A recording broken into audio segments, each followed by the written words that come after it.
So my name is Mahmoud Kassaoune. I'm from Jordan in the Middle East. I was born in 1984. Got a bachelor's degree in management information systems in 2003 from back home. I came to the US in 2007. I got a master's degree in systems engineering in 2009 from Old Dominion University in Norfolk, Virginia. And I got my PhD in engineering management also from Old Dominion University in 2012, and I came to TAMU shortly after. I've been at TAMU here for 8 years. Have you faced any challenges living here in Laredo? I don't think of it as a challenge. It's something that I need to get better at, which is just speaking Spanish. I've been told by many people that I look Latino, so everywhere I go, people immediately start talking to me in Spanish. Some people even told me that I look like a Mexican from Monterrey, to be even exact. I've heard it from so many people. I don't face any challenges in Laredo other than the language sometimes, because sometimes I go to restaurants. The waiter or waitress, they do not speak, very good English. So I would have to communicate with them, find a different way, Laredo is very culturally similar to, my country back home. Jordan is a very family-oriented country. Whenever I go to the commencement, for example, at TAMU, sometimes one graduate could have 30 or 40 people attending their commencement. Yeah.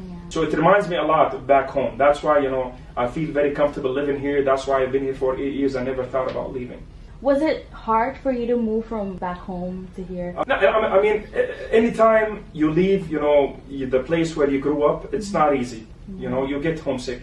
What made it a bit easier in my case is that I had family members who were already in the US, but in different states. When I came in, all of them, they came to receive me at the airport. They helped me settle in. They showed me, where to buy stuff, because it's a brand new country. I mean, it's like, landing in a different planet. That's why they talk about the American dream. I think I'm living the American dream because the pursuit of happiness, this is what the founding fathers talk about.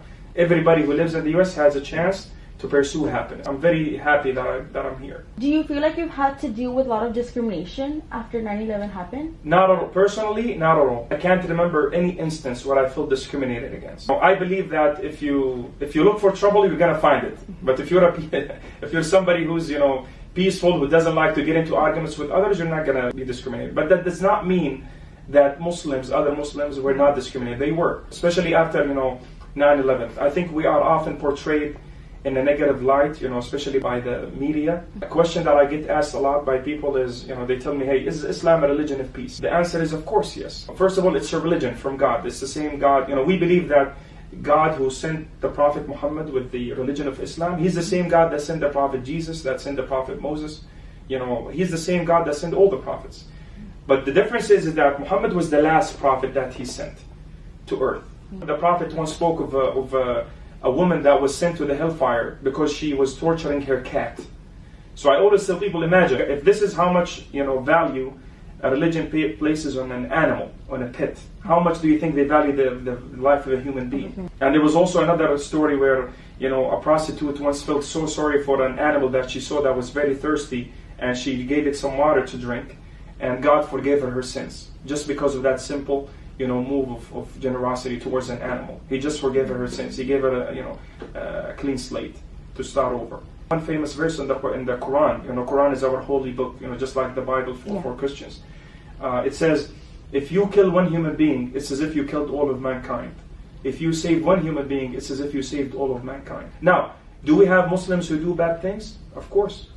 Just like every other religion. There are so many, how many shootings happen in the US in the last year or two?